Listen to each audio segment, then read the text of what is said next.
Last class में हम लोग प्योरिफिकेशन ऑफ कोलॉइड्स की बात कर रहे थे, जहां पर हमने दो प्रोसेस देख लिया था। एक तो था डायलिसिस और दूसरा था आपके पास इलेक्ट्रोडायलिसिस। डायलिसिस के अंदर आप क्या कर रहे थे, एनिमल मेम्ब्रेन डाल रहे थे, क्योंकि मुझे पता है कि भाई मेरा जो एनिमल मेम्ब्रेन है उससे मेरे पास कोलॉइडल पार्टिकल पास नहीं हो सकते। तो जो आपके पास क्रिस्टलॉइड्स थे वो तो पास हो जा रहे थे, बट मेरे पास जो कोलॉइड पार्टिकल थे वो पास नहीं हो पाए। तो वैसे मैं क्या करता हूँ, वहां से प्योरिफिकेशन कर लेता हूँ। थर्ड मेथड अपने पास, थर्ड मेथड और जो लास्ट मेथड होता है वो होता है अल्ट्रा फिल्ट्रेशन। अल्ट्रा फिल्टरेशन,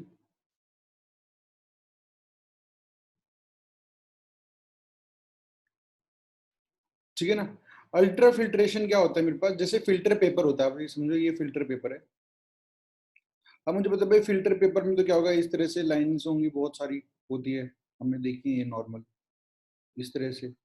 अब ये इनमें क्या होता है, पोर साइज छोटा छोटा होता है, तो इनसे क्या होता है, इनके पोर साइज काफी बड़े होते हैं कि इसकी वजह से ट्रू सॉल्यूशन हो गया, कोलोइडल सॉल्यूशन हो गया, या सस्पेंशन हो गया। सस्पेंशन तो इन पोर से पास नहीं कर पाता, बट मेरा जो ट्रू सॉल्यूशन है और कोलॉइड्स हैं वो इन पोर से क्या हो जाते हैं, पास हो जाते हैं।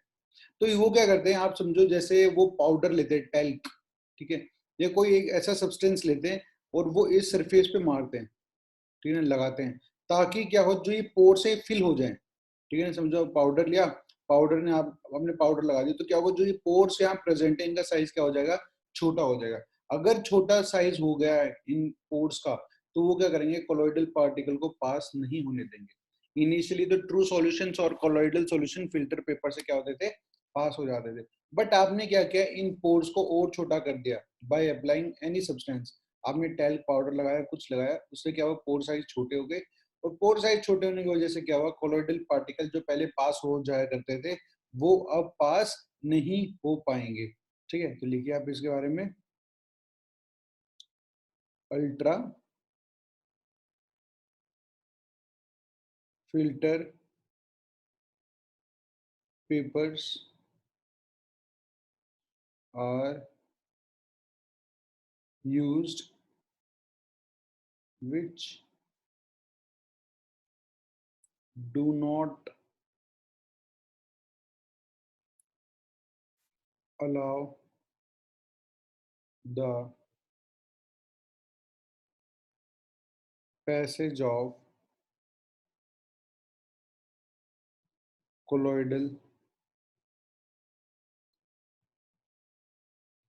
particle, ठीक है ना। Ultra paper, ultra filter paper colloidal particle को पास नहीं होने देते। Second thing is pore size is reduced by impregment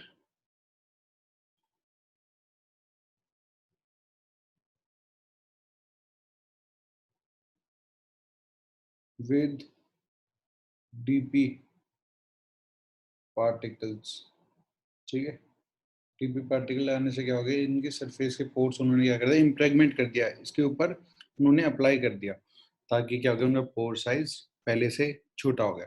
last category अब मेरे पास इमल्स जो कोलॉइड्स की बचती है वो होता है इमल्शन। हेडिंग डालना आप, इमल्शन। इमल्शन क्या होता है, लिक्विड इन लिक्विड। आप लिक्विड के अंदर लिक्विड जब बना रहे होते हैं तो उन जो जो कोलॉइडल सॉल्यूशन बनते हैं उनको हम बोलते हैं इमल्शन,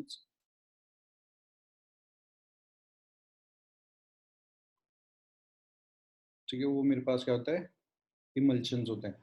आपने क्या किया है, लिक्विड के अंदर लिक्विड को मिक्स किया है, तो मेरे पास है इमल्शन। तो अब लिख लो,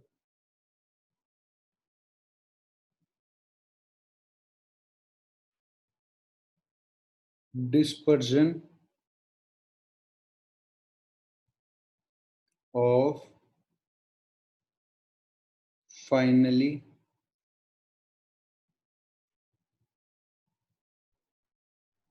divided droplets of one liquid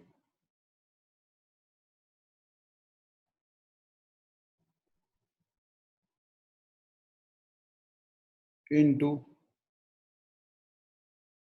other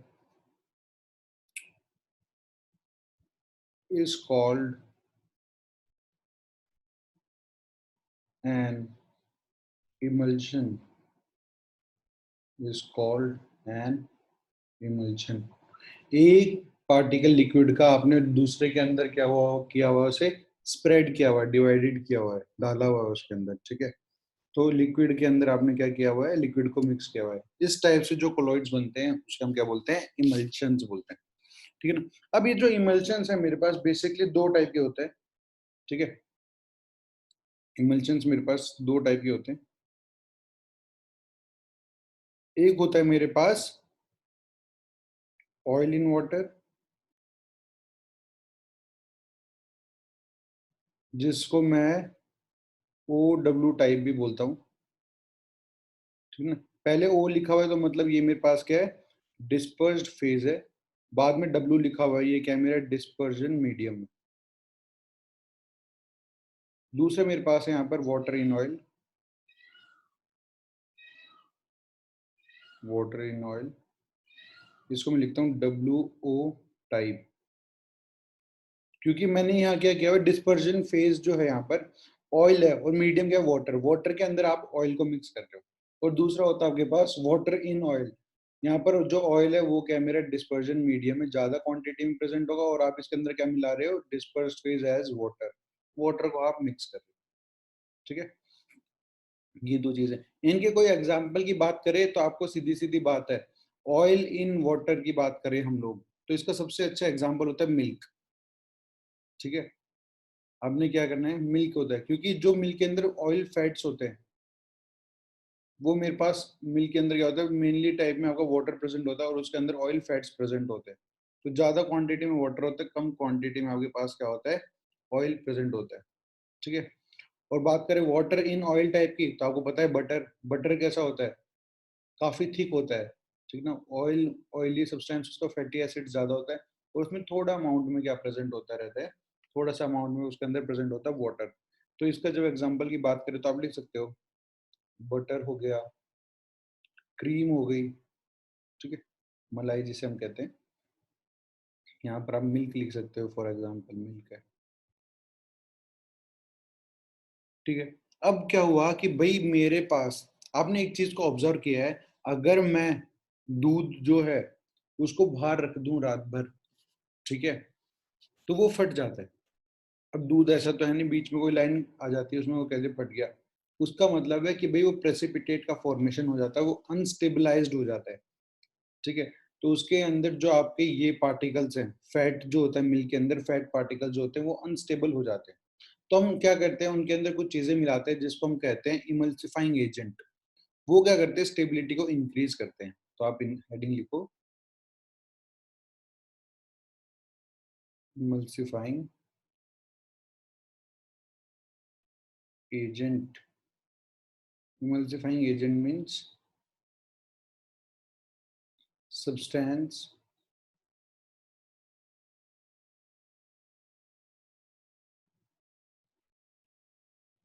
which are added to stabilize an emulsion। Emulsion को स्टेबलाइज करने के लिए क्या करते हैं, उसके अंदर ऐड करते हैं, ठीक है। जैसे मैं दोनों का एग्जांपल भी आपको बता सकता हूँ। ऑयल इन वाटर की बात करूं, ऑयल इन वाटर टाइप की बात करता हूँ मैं आपके पास, तो इसमें एग्जांपल आता है आपके पास, प्रोटीन्स हैं, जिलेटिन्स हैं। सिंपल सी बात करूं तो अगर आप मिल्क है, ठीक है, अब मिल्क के अंदर क्या होता है, फैट प्रेजेंट होता है, और कुछ प्रोटीन्स होते हैं जो कि इस फैट के चारों तरफ, अगर ये मेरा फैट जो प्रेजेंट है मिल्क के अंदर, इसको चारों तरफ क्या करते हैं, घेरे रखते हैं। जैसे उसका नाम है केजिन प्रोटीन, केजिन। ये क्या करता है, जब आपके पास, ये समझ लो आपके पास बीकर है, ठीक है ना, ये वाटर है और मिल्क है जो भी, इसके अंदर जो भी ऑयल पार्टिकल्स होते हैं, फैट पार्टिकल्स होती है, इनको चारों तरफ से क्या करता है, घेर के रखता है और इनकी स्टेबिलिटी को क्या करता है, इस कोलोइडल सॉल्यूशन में इनको स्टेबल बनाए रखता है। बट जैसे आप टेम्परेचर बढ़ाओगे, ठीक है ना, आप इसको रात भर ऐसे बाहर रख देते हो काफी टाइम तक, टाइम के साथ जाकर इसका टेम्परेचर, आपने देखा होगा गर्मियों के टाइम पे दूध जल्दी फट जाता है, अगर आपने कहीं बाहर रख दिया तो उसको खराब हो जाता है। और आपको सुबह अगर आप देखोगे दूध फट गया तो नीचे आपको क्या मिलेगा, एक हैवी प्रेसिपिटेट का फॉर्मेशन मिल जाता है। होगा क्या, बाहर रखा हुआ है दूध, तो ये जो लेयर है, टेम्परेचर जैसे इंक्रीज करता है हल्का सा, ये लेयर क्या करने लग जाती है, ब्रेक करने लग जाती है और ये अनस्टेबल हो जाते हैं और नीचे आके क्या हो जाते हैं, सेटल डाउन हो जाते हैं। जो केजन की लेयर है इसके चारों तरफ, फैट की तरफ, वो लेयर क्या हो जाती है, डिप्लीट हो जाती है, खत्म हो जाती है। खत्म होते ही वो क्या होगा, नीचे आके क्या हो जाते हैं, सेटल डाउन हो जाते हैं। ठीक है। वाटर ऑयल टाइप की बात करें तो यहाँ पर हम लिख सकते हैं heavy metal salts of fatty acids. ठीक है। लैम्प ब्लैक इसका एग्जांपल है। अगर मैं आपको ये वाली बात लिखाऊं तो आप इस बात को ऐसे लिख सकते हो, ये वाली बात जो मैंने आपको बताई है यहाँ पे, अब लिखो, it forms a protective layer around the colloidal particle and thus reduced the surface tension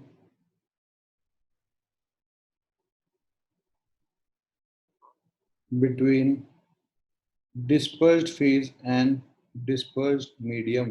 जब भी आप इमल्सिफाइंग एजेंट ऐड करते हो तो ये क्या करते हैं, ये जो मेरे पास डिस्पर्स्ड फेज है और डिस्पर्जन मीडियम, इनके बीच में जो सरफेस टेंशन है उसको वो क्या कर देता है, रिड्यूस कर देता है, ताकि वो एक दूसरे के साथ क्या होते हैं, अच्छी तरह से सॉल्युबल होते हैं। ठीक है। सॉल्युबल रहेंगे अच्छे से तो मेरे पास जो इमल्सन है उसकी स्टेबिलिटी क्या होगी, ज्यादा रहेगी। अगर अनस्टेबल हो जाएगा तो कैसा हो जाएगा, प्रेसिपिटेट का फॉर्मेशन हो जाएगा। तो उसके बाद कुछ टेस्ट किए जाते हैं, जिसे हम test for identification of emulsions भी कहते हैं, ये पता करने के लिए कि भाई वो ऑयल वाटर टाइप है या वाटर ऑयल टाइप है। ठीक है। तो वो जो टेस्ट होते हैं, तीन तरह के टेस्ट होते हैं, एक होता है डाइल्यूशन टेस्ट, दूसरा होता है कंडक्टिविटी टेस्ट और थर्ड होता है आपके पास डाई टेस्ट। अब मैं तीनों की बात करूंगा और आपको तीनों एक एक समझा के मैं लिखवाऊंगा, तो आप हेडिंग डालना, test for identification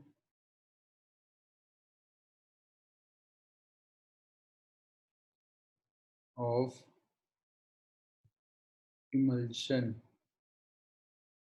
The first test is dilution test। मैं आपको फिगर से समझाऊंगा, ये ज़्यादा अच्छा होता है एज कम्पेयर टू बड़े बड़ी थ्योरी लिखने से। थ्योरी तो आप अपने आप लिख दोगे एग्जाम में, अगर आपको बात पता है तो क्या लिखनी है। देखो, इमल्शन डाइल्यूशन टेस्ट में क्या करते हैं, हम इमल्शन लेते हैं। ठीक है। इमल्शन आपके पास प्रेजेंट है, अब आप क्या करोगे, इस इमल्शन में कुछ वाटर डाल दोगे।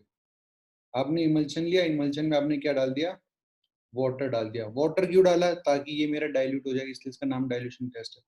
जैसे ही आपने इसके अंदर वाटर डाला तो कुछ चीजें आपको ऑब्जर्व होंगी। दो चीजें, पहली चीज है, अगर जो आपने वाटर इमल्शन में डाला था अगर वो उसमें डिसॉल्व हो जाए, तब तो आप समझ जाओगे कि वो कैसा है, मेरा ऑयल वाटर टाइप है। इसका मतलब क्यों, आप देखो, आपने बीकर लिया हुआ था, उसमें पहले से बहुत ज्यादा अमाउंट में क्या प्रेजेंट था, वाटर प्रेजेंट था, उसके अंदर कुछ ही क्या थे, ऑयल ड्रॉपलेट्स थी। और ये आप घर पे भी कर सकते हो, आप पानी लेना, उसमें हल्का सा आप थोड़ा सा ऑयल डालना और इसको शेक करना, आपको दिखाई देगा कि थोड़े थोड़े ऑयल क्या हो गया, मेरे वाटर के अंदर डिस्पर्स हो गया। फिर आप उसको थोड़ी देर के लिए छोड़ दोगे तो वापस से क्या होगा, ऑयल सारा ऊपर आ जाएगा। बट एक पल के लिए आपको दिखाई देगा कि ऑयल पार्टिकल्स क्या हो गए, वाटर के अंदर डिजोल्व हो गए। ठीक है, तो क्या करना है, जब अगर आप इसमें पानी डालोगे तो देखो, पानी डालोगे तो पहले से वाटर ज्यादा क्वांटिटी में प्रेजेंट था, तो कोई फर्क ही नहीं पड़ेगा, मेरा वाटर इसके अंदर डिजोल्व होता रहेगा और ये जो ऑयल पार्टिकल्स है वो ऐसे ही प्रेजेंट रहेंगे, वो इस सॉल्यूशन के अंदर घूमते रहेंगे, तो कुछ खास फर्क नहीं पड़ा। तो वो मेरे को पता चल जाएगा ऑयल वाटर टाइप है, क्योंकि वाटर यहाँ पर मेरा डिस्पर्जन मीडियम है और ऑयल मेरा कैसा है, डिस्पर्स फेज है। ज्यादा अमाउंट में वाटर प्रेजेंट था तो पानी डाला तो कोई खास फर्क नहीं पड़ा। अब लिख सकते हो, if water gets dissolve, dissolve हो गया तो मैं समझ जाऊंगा भाई ऑयल वाटर टाइप है। अगर दो लेयर का फॉर्मेशन हो जाए, कैसे भाई, मुझे पता है मेरा बीकर था, बीकर में ज्यादा अमाउंट में क्या प्रेजेंट था, ऑयल प्रेजेंट था, ज्यादा अमाउंट में तो मेरा ऑयल था और मेरा उसके अंदर थोड़ा बहुत पानी कहीं कहीं प्रेजेंट था। ठीक है, क्योंकि मैंने क्या किया था, ऑयल लिया था, ऑयल की बोतल में थोड़ा सा वाटर डाला था और उसे शेक किया था। अगर आप इसमें वाटर डालते हो तो क्या होगा, वाटर का क्वांटिटी इसमें बढ़ने लग जाएगा, जैसे जैसे क्वांटिटी बढ़ेगा तो दो लेयर बन जाएंगी, फाइनली नीचे मेरे पास वाटर प्रेजेंट होगा और ऊपर मेरे पास क्या आ जाएगा, ऑयल आ जाएगा। अगर आपने वाटर एक अच्छी क्वांटिटी में यहाँ पर डाल दिया है तो अगर दो लेयर का फॉर्मेशन हो रहा है इस तरीके से, तो आप समझ जाओगे कि भाई ये मेरे पास कैसा था, वाटर ऑयल टाइप था। ठीक है, जिसमें ऑयल मेरे पास क्या था, डिस्पर्जन मीडियम, और वाटर क्या था मेरे पास, डिस्पर्स्ड फेज। तो अब लिखो इसके बारे में, if layer of liquid forms, मेरे पास लेयर बन गई लिक्विड्स की, तो मैं समझ जाऊंगा कि वो कैसा होगा, मेरे पास वाटर ऑयल टाइप होगा। ठीक है, WO टाइप होगा। तो सिंपल सी बात है, अगर डिजोल्व हो जाए वाटर, कुछ आपको फर्क ही ना दिखाई दे तो समझ जाओगे आप कि वाटर ज्यादा क्वांटिटी में, अगर दो लेयर बनती हुई आपको दिखाई देंगी तो आप समझ जाओगे भाई ये वाटर ऑयल टाइप है। तो ये तो फर्स्ट टेस्ट था। अब हम बात करते हैं सेकंड टेस्ट की, जो कि मेरे पास क्या है, कंडक्टिविटी टेस्ट। जैसे कि नाम है इसका कंडक्टिविटी टेस्ट, तो हम कंडक्टिविटी ही चेक करने वाले हैं यहाँ पे। ठीक है, तो हम क्या करते हैं, इमल्शन लेते हैं। मैंने इमल्शन लिया भाई। ठीक है, अब मैं इसके अंदर कोई इलेक्ट्रोलाइट ऐड कर दूंगा। ठीक है, क्या कर दूंगा, इलेक्ट्रोलाइट ऐड कर दूंगा और इसकी कंडक्टिविटी को क्या करूंगा, चेक करूंगा। मैंने इसकी कंडक्टिविटी चेक कर ली, इमल्शन लिया तो उसमें इलेक्ट्रोलाइट डाल दिया, इलेक्ट्रोलाइट डाल दिया मतलब उसके अंदर आयंस प्रेजेंट हो गए हैं। अब positive charge negative charge present होगा तो मैं वो इलेक्ट्रिसिटी को कंडक्ट करेगा, तो मैंने उसकी क्या चेक कर ली, कंडक्टिविटी चेक कर ली। अगर मैं वाटर मिलाता हूं, तो अगर मैं वाटर मिलाऊंगा तो भाई आयंस की मोबिलिटी भी क्या हो जाएगी, बढ़ जाएगी, क्योंकि आयंस उसके अंदर क्या होंगे, डिसॉल्व होंगे, डिसोशिएट हो जाएंगे। ठीक है, इलेक्ट्रोलाइट्स के आयंस क्या होंगे, वाटर के अंदर डिसोशिएट हो जाएंगे। अगर कंडक्टिविटी बढ़ती है, इफ कंडक्टिविटी इंक्रीजेज, मतलब कंडक्टिविटी बढ़ रही है, तो मेरा समझ जाऊंगा ये ऑयल वाटर टाइप है, वाटर इसके अंदर क्या है, ज्यादा क्वांटिटी में प्रेजेंट है, तभी तो वो आयंस के अंदर ब्रेक हुआ होगा वाटर के आते ही, और वो उसकी कंडक्टिविटी क्या हो गई है, बढ़ गई है। ठीक है, अगर if no change in conductivity, conductivity में कोई चेंज नहीं है, आपको कोई चेंज दिखाई नहीं दिया कंडक्टिविटी के अंदर, क्योंकि ऑयल से मेरा करंट पास होता ही नहीं है। अगर कोई कंडक्टिविटी नहीं है, चेंज जो पहले थी वो अभी भी है, तो वाटर ऑयल होगा। इसका मतलब ऑयल जो है इसके अंदर ज्यादा क्वांटिटी में प्रेजेंट होगा, डिस्पर्जन मीडियम होगा, तो वाटर मेरा कम अमाउंट में प्रेजेंट होगा, देखते डिस्पर्स्ड फेज माना जाएगा। ठीक है,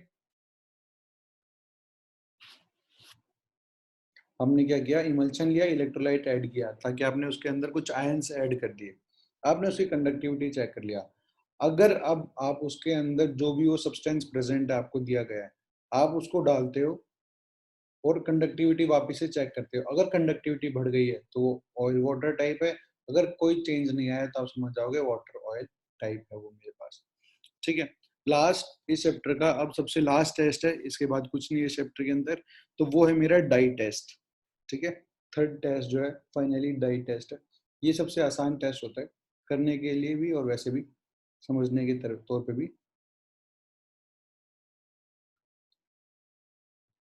डाई टेस्ट देखो क्या करते हैं, आप इमल्शन लेते हो अपना, ठीक है, आपने अपना इमल्शन ले लिया। इमल्शन लेने के लिए उसके बाद आप उसके अंदर ऑयल सोल्यूबल डाई मिला देते हो। ऑयल सोल्यूबल मतलब वो ऑयल में ही सोल्यूबल होगी और वैसे कोई सोल्यूबल नहीं होगी। जैसे आपने उसमें मिलाया तो आपको दो चीजें देखने को मिलेंगी कि भाई आपने जो डाई मिलाया तो या तो कलर चेंज होगा या कलर चेंज नहीं होगा। अगर कलर चेंज नहीं हुआ तो आप समझ जाओगे कि वो मेरे पास कौन सा है, ऑयल वाटर टाइप है। अगर कलर चेंज नहीं होता, क्यों? क्योंकि उसके अंदर तो वाटर ज्यादा क्वांटिटी में प्रेजेंट था। बट ये जो आपने डाई मिलाई ये कैसी है, ऑयल सोल्यूबल है, ये ऑयल में ही सोल्यूबल होगी, वाटर के अंदर तो सोल्यूबल ही नहीं होगी। तो यहाँ लिख सकते हैं नो चेंज इन कलर, कोई कलर के अंदर चेंज नहीं आएगा क्योंकि उसके अंदर तो मेरा वाटर डिस्पर्जन मीडियम था और जो मैंने डाई मिलाई थी वो कैसी थी, ऑयल सोल्यूबल थी। तो ऑयल में ही सोल्यूबल होगी, वाटर में तो सोल्यूबल होगी ही नहीं। तो और अगर ये हुआ तो if colour change is observed, अगर आपको कलर चेंज दिखाई दे गया तो आप समझ जाओगे ये मेरे पास वाटर ऑयल टाइप है, क्योंकि इसके अंदर ऑयल जो है वो डिस्पर्जन मीडियम में ज्यादा अमाउंट में प्रेजेंट होगा और ये ऑयल सोल्यूबल है। तो जैसे मैं डाई डालूंगा वो ऑयल के अंदर सोल्यूबल हो जाएगा और अपना कलर वो क्या करने लगेगा, शो करने लगेगा। ठीक है, अब इसके बाद आते हैं कुछ एप्लीकेशंस। ठीक है, इतना कुछ मैंने आपको पढ़ा दिया। मैं आपसे ये उम्मीद करूंगा कि एप्लीकेशन वाला जो पार्ट है वो आप एक बार एनसीईआरटी से उठ के एक बार रीडिंग मार लेना। मैं आपको सारे पॉइंट बता देता हूँ बट इस तरह से लिखवाऊंगा नहीं क्योंकि वो कहीं पूछे नहीं जाते। बट ठीक है, आपको पता होने चाहिए क्योंकि अपनी एनसीईआरटी बुक में लिखा हुआ है। तो यहाँ पर मैं अगली स्लाइड में आपको कुछ पॉइंट्स बता दूंगा। ठीक है, यहाँ पर जैसे एप्लीकेशन ऑफ, एप्लीकेशन इसलिए क्योंकि बोरिंग पार्ट है। हमें पता है भाई कफ सिरप हम लोग पीते हैं, ठीक है ना, तो मतलब मेडिकल यूज है इसका। उसके अंदर क्या होता है, कफ सिरप और जितनी भी दवाइयां होती हैं वो बनती है, कोलोइडल सॉल्यूशन होता है। दूसरा मेरे पास है यहाँ से कोट्रल स्मोक प्रेसिपिटेट। कोट्रल स्मोक प्रेसिपिटेट क्या होता है, आपके पास जो चिमनी होती है, चिमनी इस तरह से समझ लो। अब पता भाई चिमनी मेरे पास है तो यहाँ से क्या होगा, कार्बन स्मोक, जब क्योंकि वहां से धुआं निकलता है हमने देखा है, तो वहां से कार्बन के particle in the form of smoke और डस्ट ये सब निकलते हैं बाहर। अगर हम इसमें से कार्बन को एब्जॉर्ब नहीं करेंगे तो ये जो गैसेस बाहर निकल रही हैं एटमॉस्फेयर के अंदर, वो क्या करेंगे, लोग जब उसे कंज्यूम करेंगे हवा के साथ तो आसपास में रहने वाले लोगों के क्या होगा, हवा के अंदर कार्बन मिला हुआ होगा।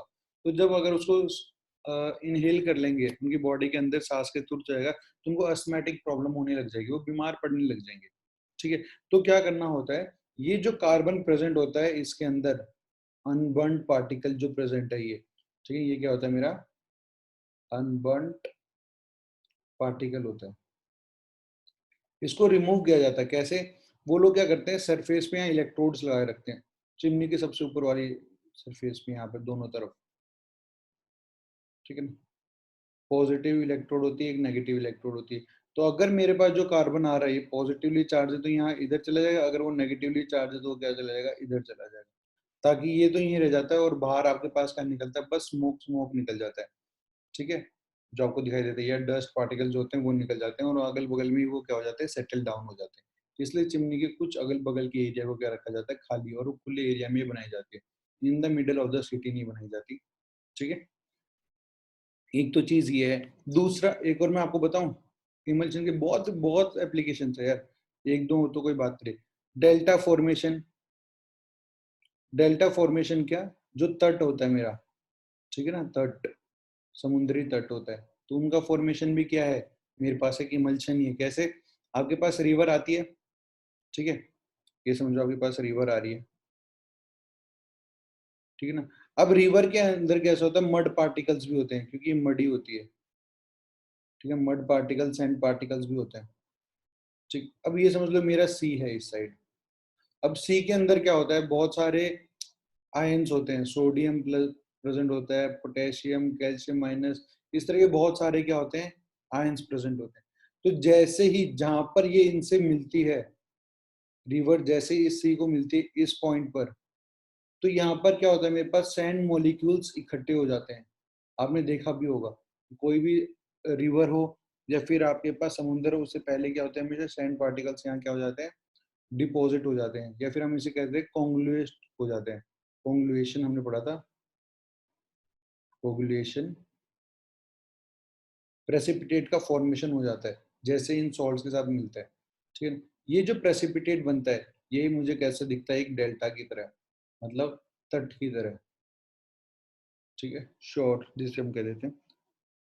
तो क्या होता है, रिवर और सी के बीच में भी यहाँ पर भी हमारे पास ये जो हो रहा है, जिससे मेरे पास ये फॉर्मेशन हो रहा है किसका, एक डेल्टा का फॉर्मेशन हो रहा है। ये भी एक एप्लीकेशन है या फिर यूज है किसका, कोलोइडल सॉल्यूशन का। तो अब बस यहाँ पर आपका ये चैप्टर समाप्त होता है। और मैंने आपको ग्रुप में कुछ चीजें भेजी है, जैसे प्रीवियस ईयर क्वेश्चन भेजे हैं कुछ, उनको आप इस चैप्टर को पहले रिवाइज करना पूरा। ठीक है, ये चैप्टर ऐसा है कि इसको हल्का हल्का रिवाइज करते रहोगे ना, तो अपने आप ही याद हो जाएगा, आपको ज्यादा मेहनत करने की जरूरत नहीं है इसके ऊपर। और ये स्कोरिंग इसलिए है क्योंकि एक दो क्वेश्चन इसमें से आते हैं और वो इजी क्वेश्चन होते हैं। अगर आपने नहीं पढ़ा तो आपको उन क्वेश्चन का कुछ पता नहीं चलेगा, बट आपने इतने नोट्स जो मैंने आपको पढ़ाए हैं, आपको ये सारा आता है, तो आप इजिली उन क्वेश्चन को अटेम्प्ट कर सकते हो। ठीक है, और उसके लिए मैंने आपको प्रीवियस क्वेश्चन भेजे हैं, और फिर मैं आपको एक क्वेश्चन बैंक भी भेज दूंगा।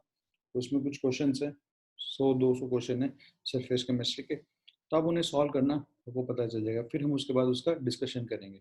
ठीक है।